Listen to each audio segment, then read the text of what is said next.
Hi there, everybody.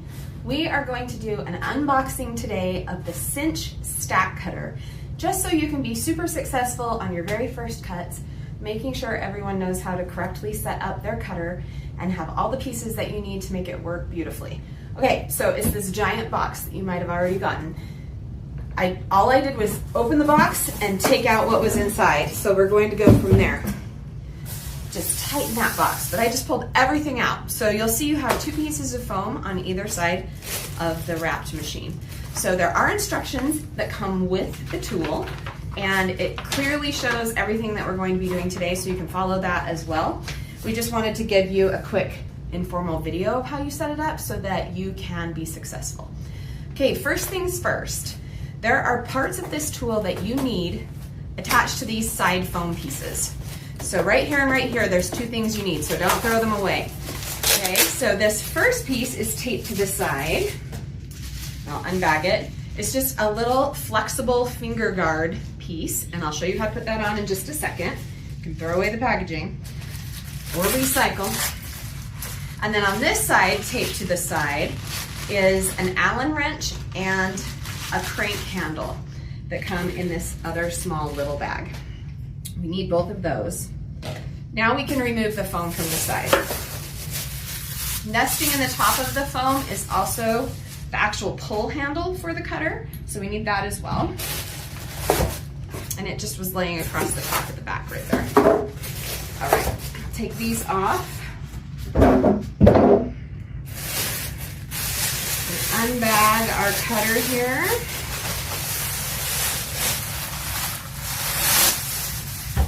Okay, we don't need this bag either. Okay, so now you can see this cutter here, and there's a few things we need to add. So first of all, we need to add our pull handle. We can do that now, you can do it right before you cut. It's very simple. All it does is slide on. So there's nothing that really attaches it. There is a rubber seal at the base here. I'll kind of show you this way. And it just slides right down over the top of that seal. That's it. Okay, super easy. Now you can raise and lower your blade with that handle. Okay. The next handle goes right here on the end, and it is the crank handle that was on the side of the foam. The screw for it already comes in place here where the handle goes. So the first thing we need to do is find some scissors. There's a little small zip tie that's holding everything in place here. So just get some scissors and snip that zip tie and take it off. Then you have your Allen wrench that came with your machine. It was in the same bag as the crank handle. Just twist to the left to release the screw from its place. There's also a little washer, hang on to that. Then we'll just take our crank handle and line up the groove in the crank handle. I don't know if you can see that on video very well.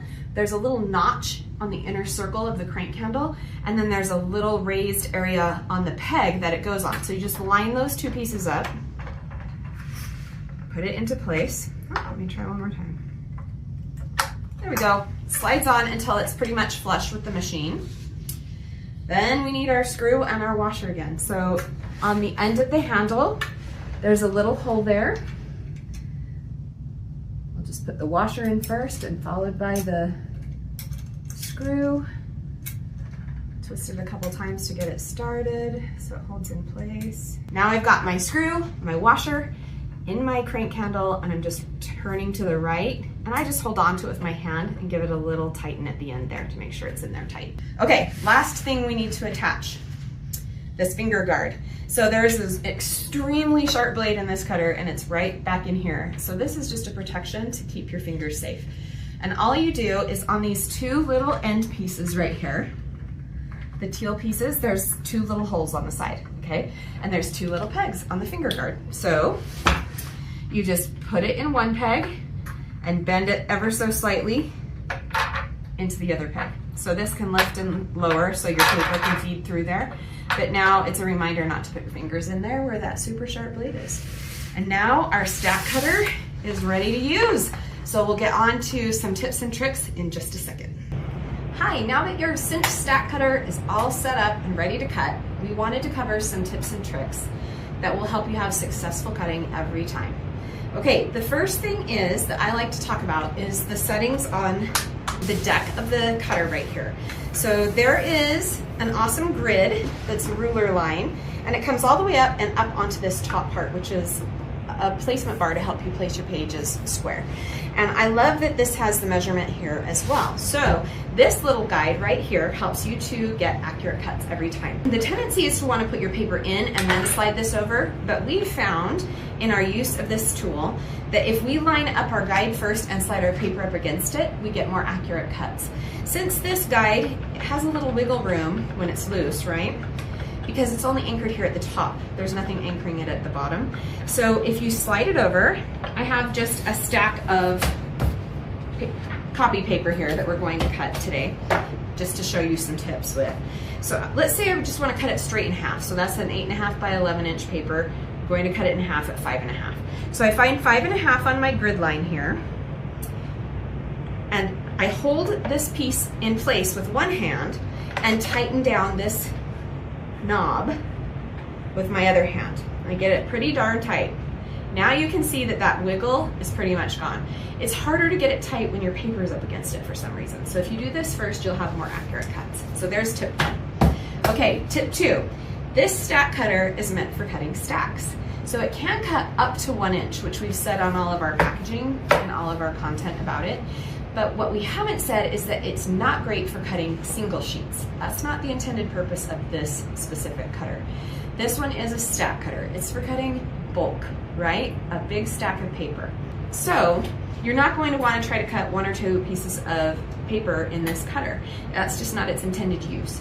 We did a comparison video recently where we compared the stack cutter to a trim and scoreboard, also to a guillotine trimmer. I suggest you go watch that and see the different purposes and uses of the trimmer. This one was designed to cut in bulk, so that's what it needs to be used for. That's how it's going to work best. 1 or 2 sheets, it's not going to cut all the way through. That being said too, because this is a stack cutter, you're going to want to cut a minimum of probably, an 1/8 of an inch. Like 20 pages of copy paper, something like that. You can play around with it and test it and see what works for you. But if it's less than that, you really should maybe grab your guillotine trimmer or your trim and scoreboard. Okay. Secondly, with that same thing, since it does cut through this huge stack of paper and this blade is coming down to chop right across of this, it does struggle with cutting 1 or 2 sheets right at the bottom. So what I do is I just always put a couple of sheets in that I don't need extra. It's not going to damage them, it just doesn't cut them completely all the way through. So I frequently will take those 2 last sheets over to my guillotine trimmer and just finish the cut on those 2 if I do need them, or if it's a specialty paper that I want to use every bit of it, then I'll do that. Otherwise, you can continue to use those sheets as what we call dummy sheets. So a dummy sheet or a scrap sheet, something that can go at the bottom of your stack, just 1 or 2 pages of it should be perfect, that you don't care if it doesn't cut through that all the way, because it might miss just the very end of that last little bit of cut. This little red lever right here is a safety latch. That keeps you from accidentally, or kids or anybody else, from accidentally pulling down this really sharp blade and somebody getting hurt. So anytime you're moving your handle here to raise and lower your blade, you will need to press down on that lever. It's just, it's easy to hold it down. And then you can see I can lift my lever. Again, now it's going to lock in place. So you have to hold that down to pull the handle down, okay? See? Okay, so now it can't come down without that being pressed.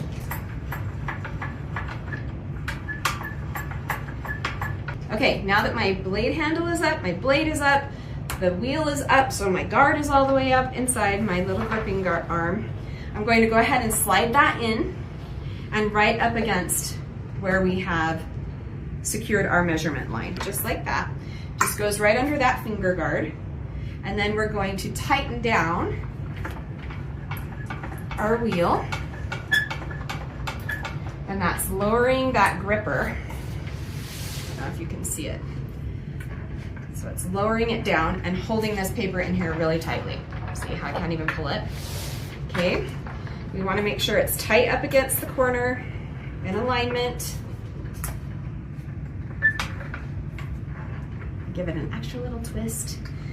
I'm going to cut from this way because I get a better angle and you will too. So I'm going to go ahead and hold down that safety latch and pull down. You can see it's really easy to pull down. That was a pretty big stack of paper. Here's another little tip. Sometimes I can get it to cut through that bottom one if while it's still held in there, I just pull it down one more time. Let's see if it worked. There's also these arrow guides right here that tell you which way to turn your crank handle to raise and lower. So open and closed. Perfectly cut through. Look, we didn't even need a dummy sheet that time.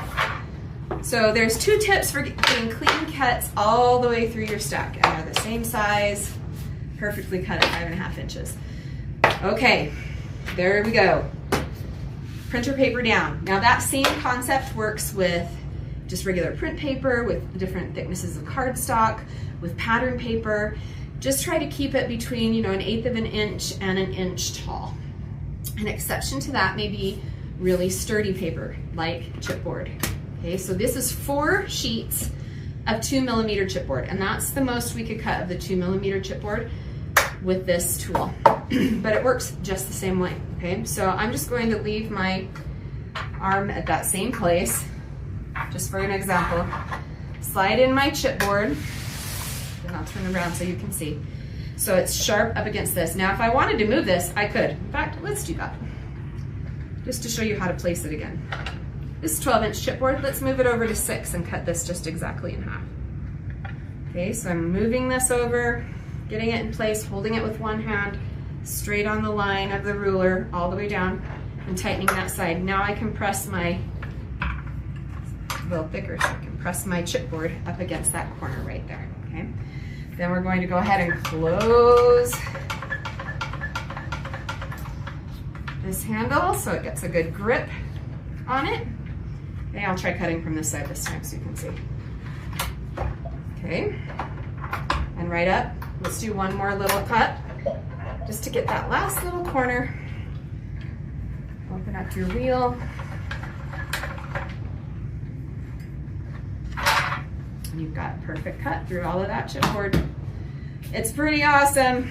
I'm going to lock my handle down again. Okay, so those are our main top tips for being successful with the Cinch Stack Cutter. I hope it helps you. Try the dummy sheet, try an extra little pull on the handle. Make sure you're setting this measurement first and getting it really tight before you press your paper up against it. I think you're going to love this machine. It's so great for bolt cutting, and if you have any questions, please drop them below and we'll make sure to try to answer them for you. Thanks so much. Have a great day.